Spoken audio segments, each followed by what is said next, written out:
उत्तर प्रदेश की सियासत में एक बड़ा बदलाव। अब रैलियों से ज्यादा असर रील्स और वीडियो का होने वाला है। 2027 चुनाव की बिसात बीत चुकी है और इस बार मैदान में सिर्फ नेता नहीं बल्कि यूट्यूबर्स और इन्फ्लुएंसर्स भी होंगे। समाजवादी पार्टी के अध्यक्ष अखिलेश यादव ने एक नई चाल चली है। क्या ये डिजिटल दांव बीजेपी को चुनौती देगा या फिर ये सिर्फ एक पॉलिटिकल स्टंट है?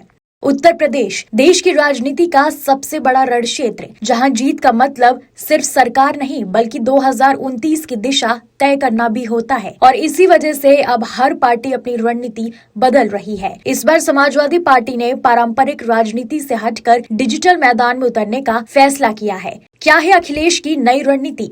सूत्रों के मुताबिक अखिलेश यादव अब बड़े बड़े यूट्यूबर्स और सोशल मीडिया इन्फ्लुएंसर से सीधे संवाद कर रहे हैं। इंटरव्यू, पॉडकास्ट, अनफिल्टर्ड बातचीत, ये सब एक सोची समझी रणनीति का हिस्सा है। जहां पहले नेता टीवी डिबेट पर निर्भर रहते थे, अब वही नेता यूट्यूब पर जनता से सीधे जुड़ना चाहते हैं।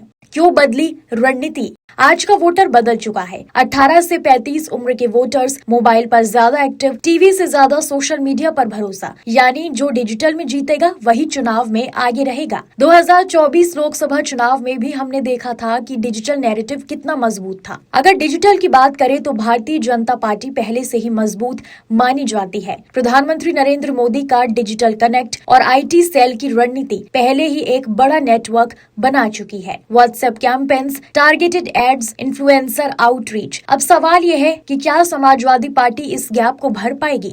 यूट्यूबर्स की एंट्री गेम चेंजर। अब राजनीति में यूट्यूबर्स की एंट्री एक नया ट्रेंड बन चुका है। Independent journalist, political commentators, regional influencers, इनका असर खासकर युवा वोटर्स पर ज्यादा होता है। लेकिन यहाँ एक बड़ा सवाल भी है, क्या ये इन्फ्लुएंसर्स न्यूट्रल रहेंगे या फिर ये भी पॉलिटिकल एजेंडा का हिस्सा बनेंगे? विपक्ष की बड़ी चाल या जोखिम? अखिलेश यादव का ये कदम दो तरह से देखा जा रहा है। फायदा, युवा वोटर्स तक सीधा पहुंच, बिना मीडिया फिल्टर के बाद नई इमेज बिल्डिंग। नुकसान, कंट्रोल कम, विवाद का खतरा, ट्रोलिंग और बैकफायर। राजनीति में हर दाव या तो गेम बदल देता है या फिर उल्टा पड़ जाता है।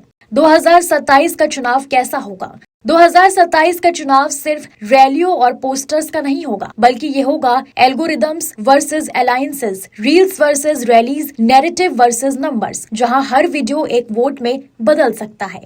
तो सवाल बड़ा है, क्या अखिलेश यादव की ये डिजिटल रणनीति उत्तर प्रदेश की राजनीति को बदल देगी या फिर भारतीय जनता पार्टी का मजबूत डिजिटल किला फिर से जीत दिलाएगा? उत्तर प्रदेश की सियासत में एक बड़ा बदलाव। अब रैलियों से ज्यादा असर रील्स और वीडियो का होने वाला है। 2027 चुनाव की बिसात बीत चुकी है और इस बार मैदान में सिर्फ नेता नहीं बल्कि यूट्यूबर्स और इन्फ्लुएंसर्स भी होंगे। समाजवादी पार्टी के अध्यक्ष अखिलेश यादव ने एक नई चाल चली है। क्या ये डिजिटल दांव बीजेपी को चुनौती देगा या फिर ये सिर्फ एक पॉलिटिकल स्टंट है? आपकी राय क्या है? कमेंट में जरूर बताएं।